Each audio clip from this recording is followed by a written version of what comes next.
Olá para você que está nos acompanhando pelo canal 26 UHF, ou chegou agora pela internet, estamos ao vivo pelo Facebook ou pelo nosso site www.tvindaiá.com.br. O Papo Livre está no ar, é um prazer enorme estar com você mais uma vez, obrigado pelo carinho da sua audiência.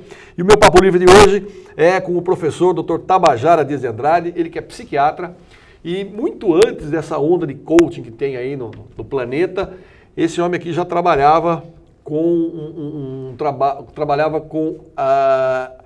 executivos, empreendedores, pessoas que estavam inquietas e queriam fazer mais. Professor Tabajara, obrigado pela participação no nosso programa. É um prazer. Eu o conheço há mais de 20 anos e ele tem um trabalho muito interessante chamado estresse positivo. Professor, tem como o estresse ser positivo? Claro que tem. Obrigado pelo convite, é um prazer falar com vocês. O estresse, ele pode ser positivo, aliás, ele deve ser positivo, né? As pessoas que não estão estressadas, que estão muito calmas, ficam em casa descansando. A gente só vai trabalhar de manhã porque a gente tem uma motivação, um desafio, um estresse. É interessante que as pessoas dividem, assim, eu não quero ter estresse, mas na hora do lazer quer fazer uma coisa de aventura, né? Quer ter adrenalina. O estresse é gostoso, é bom ter estresse. Quando a gente não tem que criar. O problema é que, às vezes, esse estresse passa a ser um estresse ruim, um estresse que te faz mal, um estresse que sobrecarrega, um estresse que tira de você o prazer de viver. Aí passa a ser uma coisa ruim. Mas o estresse pode ser muito bom, sim, com certeza. Professor, conta pra gente, dá uma ideia do que pode ser esse estresse positivo. O que é esse estresse bom? Tá, vamos dar alguns exemplos, por exemplo. Alguns anos atrás, um professor da USP estava passeando com os filhos lá nos Estados Unidos, e um dos garotinhos caiu dentro de um tanque com crocodilos, né? Alligators. Nossa, E um dos crocodilos chegou e mordeu o moleque. Aí ele e a esposa pularam dentro do tanque de crocodilos, com outros crocodilos, e tiraram o moleque da boca do crocodilo. Quer dizer, o estresse faz com que a gente se supere. São milhares de histórias disso, pessoas que numa situação difícil fizeram coisas muito legais. Agora, a gente não tem que esperar uma situação difícil para fazer coisas legais. Poderíamos, de uma certa forma, gerar uma energia pessoal para fazermos coisas legais. Por exemplo, buscando desafios no dia a dia, na vida profissional, por exemplo. É gozado que às vezes você tem uma tarefa nova para fazer num grupo de trabalho, e aí alguma pessoa chega para você e fala assim, tá, vamos fazer um trabalho legal, novo, e o cara fala, não sei, não estou afim. Quem gostaria de fazer isso? E as pessoas já se escondem. A gente deveria ter vontade, vou lá fazer uma coisa nova, porque isso é um desafio, e cada desafio que eu venço, eu fico mais forte, eu fico mais preparado para o próximo desafio. Isso é estresse positivo. Bacana. Professor, o ser humano ele tem uma capacidade de querer justamente se esconder. Você tocou num ponto interessante. De onde vem isso? Isso são crenças limitantes? São pessoas que foram criadas para acreditar que elas não podem ser melhores? Ou elas desenvolvem isso sozinhas? De onde vem isso? Olha, eu acho muito séria essa história de crença limitante, né? Porque a gente vive num oceano de crenças. A gente só faz as coisas porque a gente acredita. Eu vim para cá dirigindo, e só vim dirigindo porque eu acreditava que ia chegar aqui, que o cara que arrumou meu freio tinha trabalhado direito, que a gasolina que eu tinha dava para chegar. A gente vive em cima de crenças. E quando eu creio que é possível, eu posso tentar. Quando eu não creio que é impossível, com certeza eu não vou fazer. E se eu creio que é possível e tento e dá errado, eu tenho uma frustração. Se eu não tento, eu não tenho essa frustração, tenho certeza.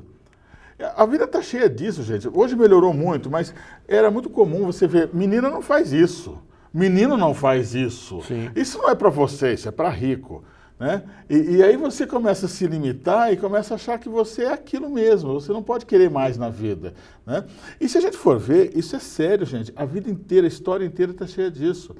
Quando o Santos Dumont falou que ia voar, os caras falaram, você está de brincadeira, você não vai conseguir voar. O homem não voa. Quando o cara inventou o telefone, falou, você está de brincadeira, o cara fala de longe um do outro. Quando lá o pessoal na Idade Média falou, mas espera um pouquinho, talvez não seja o sol que roda no torno da Terra, mas é a Terra que torna o sol. bobagem. As pessoas não querem inovar, as pessoas não querem coisas novas, as pessoas querem ficar na mesmice. Eu acho que é por educação, por crenças limitantes. As pessoas não acreditam que são capazes. Né? É gozado. Lá a gente tem um treinamento que a gente fala para as pessoas comuns fazerem poesia. Quando você fala, o tema é tal, aí o que eu vou fazer? Faz uma poesia. O cara, não vai dar, não dá. Não vai dar. Eu não vou conseguir. E, gente, 100% das pessoas fazem poesias lindas. Aí você fala, como é que pode? Pode, você é um poeta, você sabia? Você é um poeta, nós somos poetas. É só fazer, é só começar a fazer. É claro, a hora que você vê aquela folha em branco, você olha para aquilo e fala, gente, não vai dar. Mas começa a fazer alguma coisa que aparece. Né? O Picasso dizia, oxalá a criatividade nos encontre trabalhando. Então começa a fazer que vai aparecer. Mas eu não posso começar a fazer. Se eu não começo, certamente eu não vou fazer.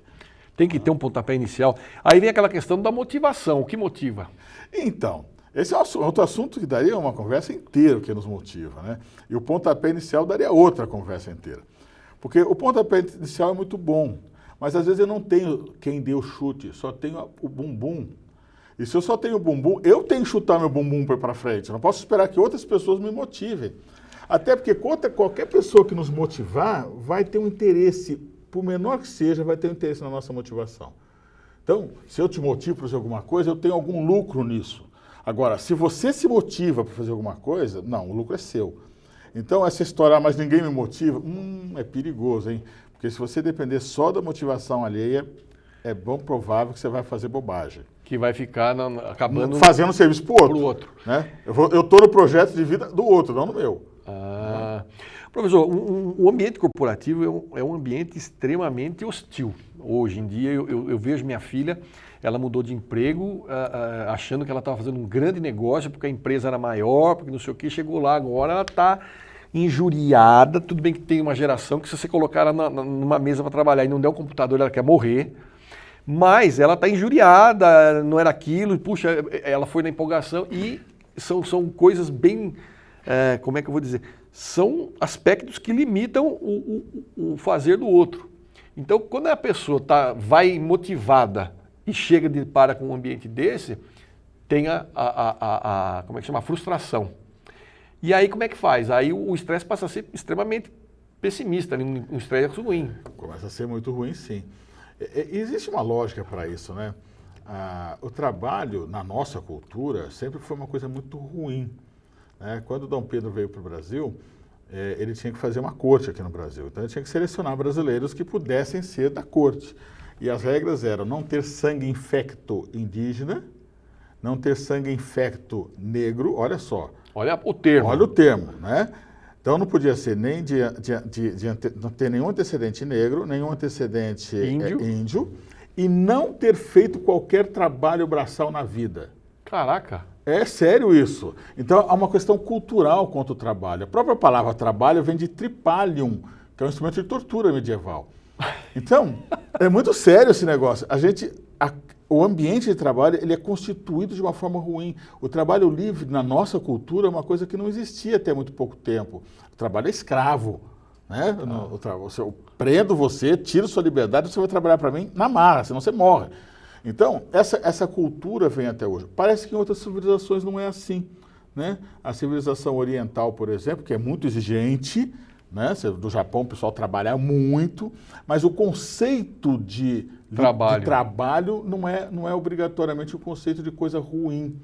Né? O príncipe lá, o atual príncipe, ele é biólogo, ele trabalha em pesquisa, ele faz uma série de coisas. Então é uma questão cultural. Para nós o trabalho é uma coisa muito ruim.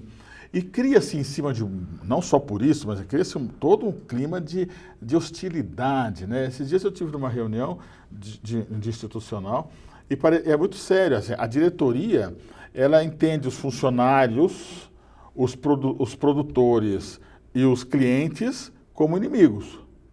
Ela não vê que o funcionário é um parceiro, o cliente é um parceiro e o usuário é um parceiro, né? E o produtor é um parceiro. São grupos.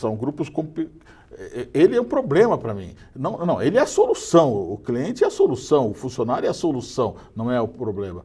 Mas a conotação que a diretoria, nesse caso, por exemplo, tinha, é uma conotação de que eles são os nossos problemas.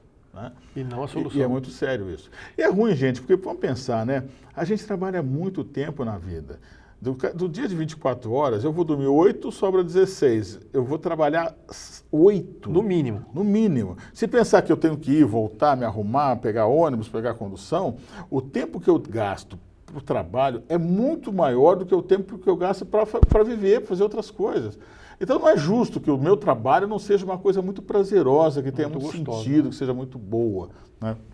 Infelizmente, existem muitos líderes hoje que não têm a menor noção de que as pessoas motivadas são muito mais produtivas do que as pessoas cobradas. Uma coisa que eu ia comentar agora é justamente isso. Nós estamos tendo uma transformação no mercado de trabalho. Nós temos aí esse sistema arcaico que você acabou de falar, onde a direção, o patrão enxerga o empregado aqui de cima e trata ele com desdém, assim como o fornecedor, assim como o próprio cliente.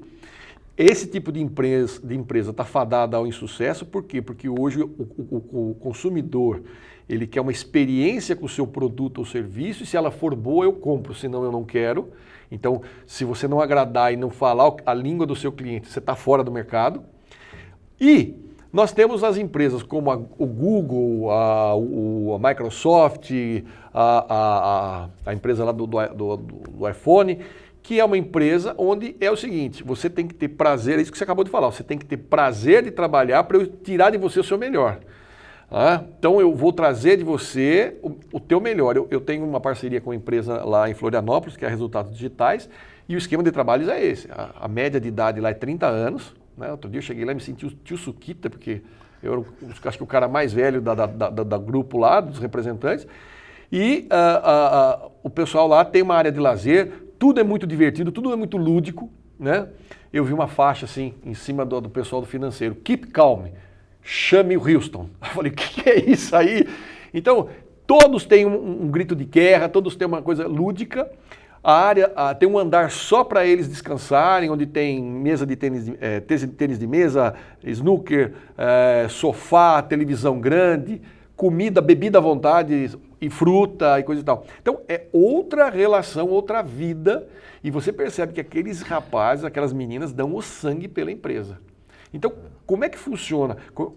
Essa fase aí é uma fase que está nebulosa ainda, porque tem um pessoalzinho lá, como é que chama? Esses empresários que já estão naquela fase do alto para carpir e baixo para roçar, você não sabe o que fazer. E aí?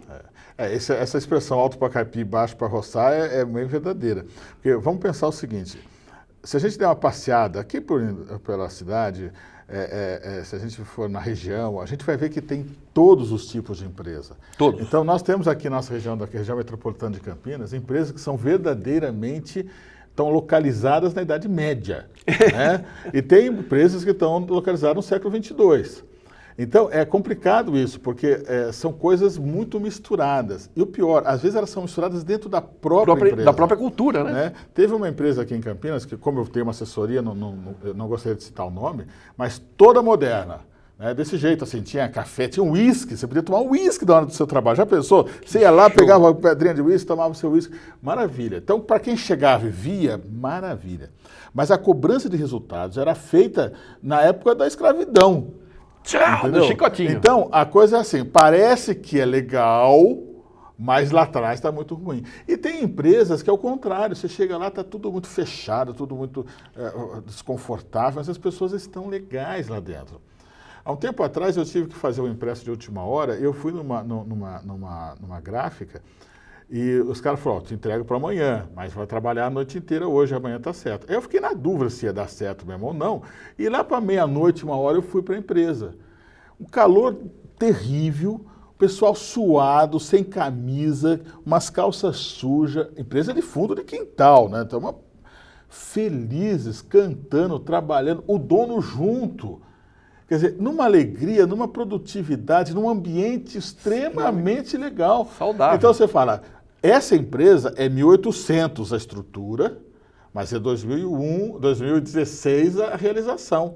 Né? Uhum. Aí você vai numa outra empresa que às vezes tem toda uma infraestrutura, tem uma grande empresa na nossa região que é padronizada até como você cumprimenta o seu colega. É mesmo. Então, ô Jair, bom dia, como vai você? Tudo bem? Não pode falar de futebol. Então é tudo formalzinho. Então você olha e fala, pô, que bacana, isso funciona legal. Quando você vai ver na realidade, os caras são extremamente sozinhos. Se o filho estiver doente, ele não pode chegar e falar, pô, estou preocupado. Ou você vê um cara tristonho, fala, o que aconteceu com você? Pô, meu filho passou a noite em claro, pô, posso ajudar de alguma forma? Você não vai ajudar, mas só o fato de você falar que você pode ajudar, dá um acolhimento. Não pode ter. que coisa. Né? Se eu vejo o colega aborrecido, primeiro que não pode mostrar que está aborrecido, né? Tem que andar com um sorriso no rosto. Oh, que legal, tá tudo bem. Né? Então, é gozado, porque não é o fato, é o que está por trás do fato. Não é o que acontece, é o que está por trás do que está acontecendo que é fundamental. Muito bem. Professor Dr. Tabajara Dias de Andrade, psiquiatra, ele que é um grande batalhador pelo desenvolvimento humano. E foi um prazer recebê-lo aqui, falar um pouquinho sobre estresse positivo, sobre a organização das empresas e como ser mais positivo diante do estresse. E espero que você volte aqui em outras oportunidades, que a gente tem muito assunto para falar. Opa! Sempre que o convidado, estarei aqui. Está intimado, então. Um abraço. Obrigado. Um abraço. Você aí de casa, não saia daí, daqui a pouquinho eu estou de volta. Tem mais Papo Livre aqui na nossa telinha da TV Indaiá.